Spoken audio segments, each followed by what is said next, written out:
본문의 말씀을 가지고 중풍병을 고치신 주님이라고 하는 제목으로 은혜 받으실 때 큰 은혜 되시기를 주의 이름으로 축원드립니다. 제목을 따라하겠습니다. 중풍병을 고치신 주님. 우리들이 일생을 살아가면서 어떠한 영육의 중환병에 걸렸다 할지라도 하나님의 은혜, 주님의 은혜로 우리가 고침을 받게 되어지는 축복의 역사가 나타날 수도 있는 것을 미리 믿음 안에서 바라보시면서 이 시간도 어떤 말씀을 주시든지 내가 믿음으로 감당하고 믿음으로 받아들여서 은혜의 역사, 축복의 역사, 기적의 역사를 일으키는 주인공으로 쓰임받고 영광을 돌리겠다고 하는 다짐을 가지시고 결단을 하시고 말씀을 받으셔서 우리를 향한 하나님의 뜻을 따라서 사명을 제대로 감당할 수 있게 되기를 주의 이름으로 축원드립니다.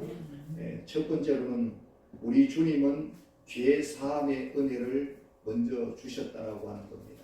다 같이 따라합니다. 우리 주님은 죄 사함의 은혜를 먼저 주셨습니다. 오늘 본문 2절에 보시면 침상에 누운 중풍병자를 사람들이 데리고 왔다고 했습니다. 예수께서 그들의 믿음을 보시고 예수님에게 중풍병자를 메고 온 그들을 보시면서도 그들의 믿음을 보신 것을 알 수가 있습니다. 중풍병자에게 이르시되 작은 자야 안심하라 내 죄 사함을 받았느니라 라고 말씀해 주셨던 겁니다. 예수님께서 중풍병자를 보시고 병부터 고쳐주시지 아니하고 그들의 마음은 이 병을 고치는 것에 마음이 가 있었을 줄로 믿습니다. 그런데 그렇게 하지 아니하시고 죄 문제부터 먼저 해결해 주셨다라고 하는 겁니다. 그러면서 내 죄 사함을 받았느니라고 선포해 주셨던 겁니다. 주님이 죄 사함의 능력을 가지신 것은 우리 오직 주님께만 있는 능력인 줄로 믿습니다. 이 세상 어느 누구에게도 있을 수 없는 능력. 그래서 그 뒤에 그 함께 했던 자들이 신성을 모독하도다 라고 했던 것을 보면은 이것은 하나님께만 속한 주님께만 속한 능력이라고 할 수밖에 없는 능력입니다. 그래서 주님이 십자가에 달리지 않으셨을 때도 이미 그 능력이 있으셨던 것을 보여주고 계시는 겁니다. 우리 주님은 사죄의 권세가 있으신 줄로 믿습니다. 우리 죄를 해결하기 위하여서 가장 큰 인생의 문제, 죄 문제를 해결하기 위해서 이 땅에 오신 것을 알 수가 있습니다. 그래서 그 죄 문제를 해결하기 위해서 십자가까지 짊어지시고 돌아가셨지만 그러나 이미 그 전에 가지고 계셨던 것을 나타내고 있는 겁니다. 이보다 더 큰 축복이 어디에 있겠습니까? 두 번째로 주님의 능력은 죄인들에게 가장 중요하고 너무나 감사한 능력이 죄 사함의 능력을 가지고 계신 그 능력인 겁니다. 이 세상 그 누구도 이 능력을 통하지 아니하고는 의의 길로 나아갈 수가 없는 겁니다. 이 세상 어느 누구도 이 능력을 통하지 아니하고 주님의 이 죄 사함의 능력을 통하지 아니하고는 구원의 길로 나아갈 수가 없다고 하는 겁니다. 어느 누구도 이 능력을 통하지 아니하고는 영원한 영생의 길로 나아갈 수가 없었던 겁니다. 예전에 미국에서 있었던 사건으로 실제 일어났던 실화였습니다. 한 살인범이 재판정에서 사형 은도를 받았다고 하는데 그런데 그의 형되는 사람이 그 미국에서 아주 유명한 명사였고 고위 공직에 있으면서 나라를 위해서 공을 많이 세운 사람이었다는 겁니다. 형은 동생이 죄를 짓고 사형장으로 나가게 된 것이 너무 마음이 아파서 견디다 못해 대통령을 체면불구하고 찾아갔더랍니다. 가서 동생을 특별 사면해달라고 간청을 드렸습니다. 대통령은 형이 나라를 위해 세운 큰 공로를 생각해서 특별 사면을 허락했다고 하는 겁니다. 형은 사면장을 받아들고 감옥을 찾아갔습니다. 동생에게 이렇게 물어봤습니다. 만일 네가 이 어려운 가운데서 사면을 받아서 자유를 얻는다면 너는 앞으로 어떻게 살 것인가? 또 무엇을 할 것인가? 라고 물었답니다. 동생은 살기가 등등한 목소리로 내게 사형 은도를 한 판사를 먼저 찾아가서 죽여버리겠다. 그리고 나서 내가 이렇게 사형을 받을 수밖에 없도록 불리하게 정언한 증인들을 다 죽여버릴 것이다 라고 했던 겁니다. 형은 너무 마음이 아팠습니다. 아무 말 없이 감옥을 나와서 사면장을 찢어버렸다는 얘기가 있습니다. 일반적으로 생각한다면 사형에서 특별 사면을 받아서 훈련하게 된다면 얼마나 감사한 일이겠습니까? 모두가 감사하고 그렇게 되어진 기회를 주신 또 하나님께도 감사할 수가 있어야 할 것인데, 사형을 언도한 판사도 불리한 증언을 했던 증인들도 찾아가서 다 죽여버리겠다고 하는 것이니까 이 사람은 사면받을 자격이 없다라고, 동생은 사면받을 자격이 없다라고 판단한 것이 아니겠습니까? 오늘 우리들도 영적으로 살펴볼 것 같으면 꼭 이러한 입장이 있다고 할 수 있습니다. 주님께서 우리를 영적으로 살려주신다면, 영원히 구원해 주신다면 얼마나 감사하고 그 은혜에 우리가 어떻게 하면 보답할 수 있을까라고 하는 것이 너무나 당연한 얘기가 아니겠습니까? 그런데 엉뚱하게 생각해서 살려주신 은혜에 보답하지 못하고 아무나 죽이고 살인하게 된다면 살려주신 주님께 올바른 보답의 모습이 아닌 줄로 믿습니다.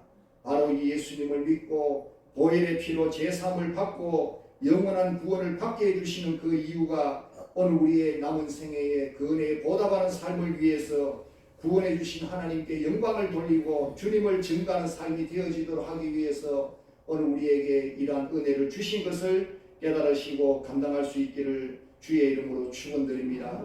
두 번째로, 주님은 먼저 말씀하시면서 안심하라고 말씀하시면서 죄 사함의 은혜를 주신 것을 살펴보기를 원합니다. 오늘 본문 2절을 보시면 작은 자야 안심하라, 내 죄 사함을 받았느니라라고 말씀해 주시고 있습니다. 이 병자에게 죄 사함의 은혜를 주시면서 먼저 하신 말씀 안심하라였다는 겁니다. 이 말씀에서 알 수 있는 것은 이 중풍병자는 병은 병대로 고통을 주었지만 영적으로 죄 문제 때문에 심히 고통을 받았던 것을 알 수 있는 것을 볼 수 있습니다. 원래 인생은 영적인 문제에 매여 있는 상태라고 할 수 있는데, 영적인 문제는 죄의 문제요 영원한 죽음에 대한 문제라고 할 수 있습니다. 사실 인생은 이 죄 문제를 해결받지 못하면 영원한 죽음의 문제도 해결받을 수가 없다는 사실인 겁니다. 주님께서 가장 중요한 죄 문제 그리고 죽음의 문제까지 해결해 줄 수 있으시니까 안심하라고 말씀해 주신 겁니다. 모든 병 문제까지 중풍병까지도 해결해 줄 수 있으니까 안심하라고 하신 말씀인 줄로 믿습니다. 오늘 우리는 주님에게 문제를 가져가기 전에 주님이 벌써 다 해결해 주실 줄로 믿고 마음의 평안을 가지시고 믿음을 가지시고 안심하는 마음으로 주께 나오시기를 주의 이름으로 축원드립니다.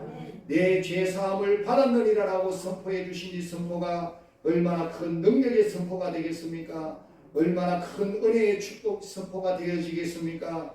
오늘 본문의 중풍병자는 반드시 자신의 병이 죄 때문에 왔다는 사실을 깨닫고 있었다고 할 수 있는데, 육신적으로 자신을 그렇게 힘들게 하는 중풍병들보다 영적으로 심령을 누르고 있는 그 죄가 더 큰 문제라는 사실을 느끼고 있었던 사람이라고 할 수 있습니다. 이 그의 죄는 결국 그 영혼까지 파멸시키는 그런 죄 문제였는데, 그 죄 문제를 해결해 주신다고 하니까 얼마나 마음이 편안하고 좋았겠습니까? 오늘 우리들도 주님에게 우리의 죄 문제까지 갖다 맡길 때 죄 문제를 해결해 주시는 주님 안에서 평안을 누리시고 안심하시고 또 은혜를 입을 수 있기를 주의 이름으로 축원드립니다. 우리 주님만이 진정으로 불안해하는 심령들을 안심하게 만들어 주실 수 있는 분이십니다.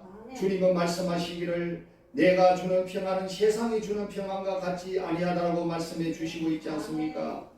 오늘 우리들이 어떤 문제로 인하여 고통하고 힘들어하다가 그 죄 문제가 해결되어졌을 때 큰 기쁨을 맛보게 되듯이 죄 문제도 마찬가지인 줄로 믿습니다. 70년대 사업하기 어려운 환경 가운데서 굴하지 아니하고 계속 연구를 거듭하며 오늘날 세계 도자기 업계의 정상의 자리를 탈환한 한국 도자기 회사에 대한 얘기입니다. 당시 어려움 속에서도 영국을 오가면서 흙에 소뼈 가루를 넣어가지고 백식도와 본성이 뛰어난 본 차이나 기술을 자체적으로 개발했던 회사인데, 그전까지 세계 도자기로 유명하던 일본 도자기 업체를 물리치고 세계 59개국에 수출하는 그런 그것을 남기면서 세계 인류 제품이 되어졌습니다.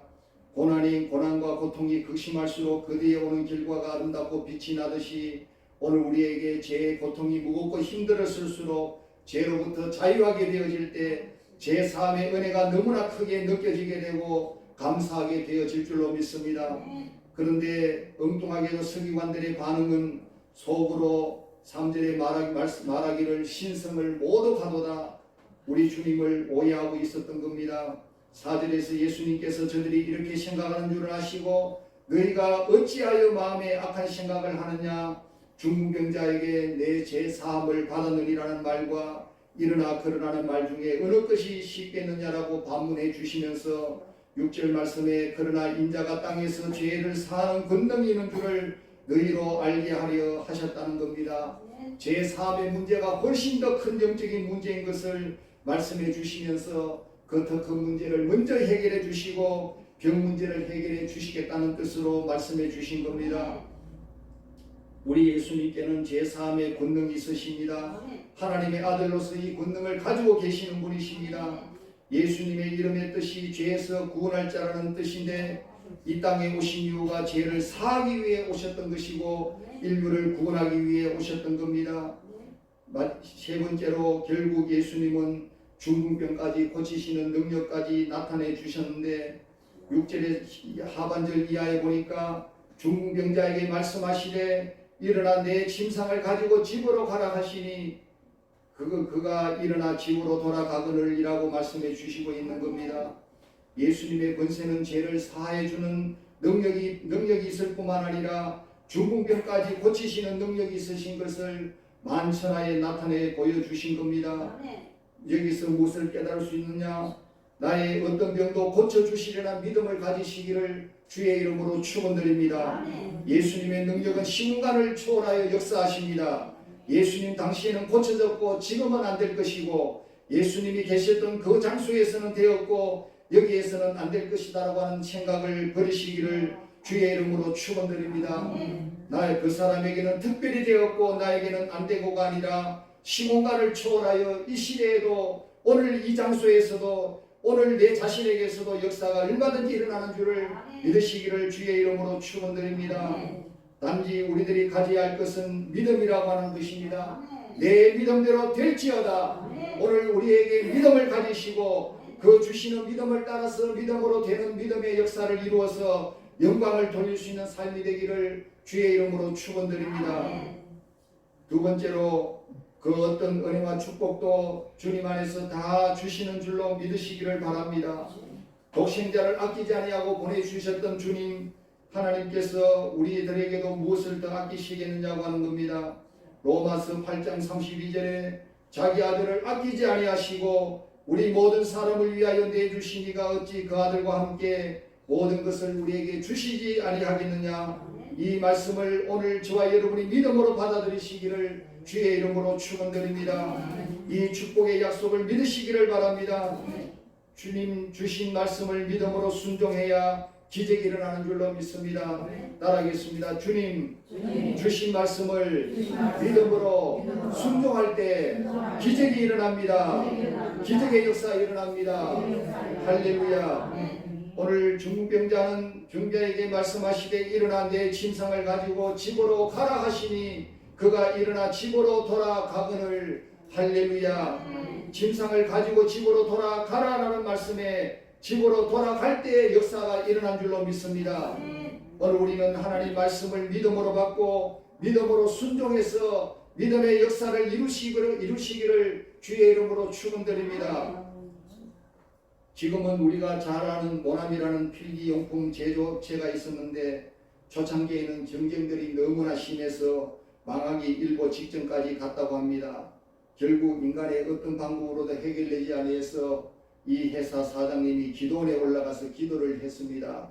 그런데 이분이 기도를 하면서 생각해 보니까 사업하는 동안에 하나님 앞에 범죄한 것이 너무 많다라는 겁니다. 말씀을 어긴 것이 너무 많은데 그래서 그동안 바쁘다는 핑계로 주일 성수도 제대로 하지 아니해서 깨닫고 보니까 주일 성수를 하지 않았구나.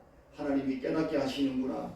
그래서 하나님 앞에 고백하기를 주님 주일 성수 제대로 하겠습니다. 11조 제대로 하겠습니다. 새벽기도 제대로 드리겠습니다. 회개하고 결단했더니 그래서 이제 성경을 읽어보는데 요한복음 21장의 말씀이 나옵니다. 거기에 보니까 이 베드로가 예수님의 말씀대로 순종해서 배 오른편에 가서 던지라 할 때 고기가 153마리가 잡혔다는 말씀이 있는 겁니다. 하나님 앞에 깨달아지면서 기도했습니다. 하나님, 제가 모나미 153이라는 볼펜을 만들겠습니다. 하나님, 이 볼펜이 모든 사람의 손, 아니 전 세계에 있는 모든 사람의 손에 다 들려지기를 원합니다라고 하면서 50억 자루가 팔리게 해주세요라고 기도를 마쳤다는 겁니다. 그래서 기도원에서 결단한 대로 말씀에 순종하며 살기 시작했습니다. 그런데 이게 웬일입니까? 다른 제품보다도 더 투박하기 짝이 없고 별로 예쁘지도 아니하고 매력도 없는 볼펜인데 이 볼펜이 폭발적으로 팔리기 시작했다는 겁니다. 다른 회사 볼펜이 더 잘 나온 것 같은데 다른 회사 볼펜은 팔리지 아니하고 자신의 회사 보나미 153 제품이 불티나게 팔리기 시작했습니다. 그 후에 통계가 나왔는데 드디어 50억 자루가 팔렸다는 보고를 받게 되어졌다는 겁니다. 그분은 순종 하나로 하나님의 축복의 역사를 이루어낸 줄로 믿습니다. 하나님은 믿음으로 순종하는 자를 찾고 계시는 줄로 믿습니다. 믿음으로 집으로 돌아가라고 하는 말씀을 따라서 이제 자리를 들고 그대로 집으로 돌아갈 때 기적의 역사, 중풍병이 깨끗이 회복되는 역사가 일어난 줄로 믿습니다. 말씀을 정리합니다. 하나님의 역사는 믿음과 순종의 역사인 줄로 믿습니다. 육신의 병보다 영혼의 죄 문제가 더 큰 문제인 줄로 믿습니다. 우리의 어떤 문제를 해결받기 전에 영적인 죄 문제를 먼저 해결한 받으시기를 주의 이름으로 축원드립니다. 그리할 때 죄 문제이든 육신의 병 문제이든 그 어떤 인생의 문제이든 하나님의 은혜와 능력으로 기적으로 가장 크게 응답받으시고 해결받는 역사가 일어날 줄로 믿습니다. 문제를 해결을 받는 그 축복과 기적의 주인공들로 다 같이 영광 돌릴 수 있기를 주의 이름으로 축원드립니다. 같이 기도하겠습니다. 하나님 아버지, 오늘 또 귀한 말씀을 통해서 중풍병자를 낫게 하시는 기적의 역사를 허락하시기 전에 제 사함을 받았느니라고 말씀해 주셔서 제 사함에 권능이 있는 것을 먼저 알게 하시는 우리 주님, 이 땅에 오신 이후에 가장 큰 목적이 인간의 죄 문제를 해결해 주기 위하여서 그리고 그 죄 문제에 따르는 모든 인생의 문제, 죽음의 문제까지 해결해 주시기 위해서 이 땅에 오신 것을 보여주시고 나타내 주신 줄로 믿습니다. 오늘 우리는 이 죄 문제를 해결할 받을 뿐만 아니라 오늘 우리의 모든 인생의 문제, 죽음의 문제까지 믿음 안에서 순종함으로 해결한 받은 줄로 믿으시고 앞으로의 어떤 삶의 문제들도 다 예수님의 말씀에 따라서 믿음을 가지고 순종하면서 아버지의 모든 문제를 해결한 받을 수 있는 저들이 되어지도록 역사하여 주시옵소서. 날마다 축복의 삶을 나타내기를 원합니다. 기적의 삶을 나타내기를 원합니다. 병고침의 삶을 나타내기를 원합니다. 인생의 문제를 해결한 받은 것을 나타내기를 원합니다. 해결해 주신 주님만을 증거하는 저들 되게 하여 주시옵소서. 예수님 이름으로 기도하옵나이다. 아멘.